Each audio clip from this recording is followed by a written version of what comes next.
நான் இடியாப்பம் வந்து வீட்டிலே செய்ய போகிறேன். அதுக்கு அரிசி மாவு கொஞ்சம் உப்பு போட்டு சுட தண்ணியில் போட்டு பிசையணும். பாருங்கள், இது பிசைஞ்ச பிறகு பார்க்கலாம். வச்சு மாவு பிசைஞ்சு இது மாதிரி முறுக்கு குழால போட்டுக்குங்க.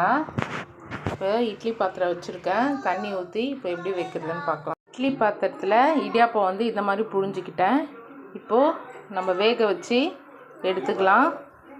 நம்ம இடியாப்பம் ரெடி ஆயிடுச்சு ஃபைனலாக. இங்கே பாருங்கள், நம்ம இப்படியும் செஞ்சு பார்க்கலாம். இட்லி மாதிரி நல்லா சாஃப்டாக இருக்குது பாருங்கள். இடியாப்பத்துக்கு தேங்காய் நீங்களும் உங்கள் வீட்டில் ட்ரை பண்ணுங்கள். இப்போ எங்கள் வீட்டுக்காருக்கு கொடுக்க போகிறேன், வெயிட் பண்ணுங்கள். எங்கள் வீட்டுக்காருக்கு கொடுத்துருக்கேன். மிது முதல்ல டேஸ்ட் பண்ண போகிறாங்க. எப்படி இருக்குது மிதுக்குட்டி? நல்லா இருக்கா? ஏங்க நீங்கள் சாப்பிட்டு சொல்லுங்கள்.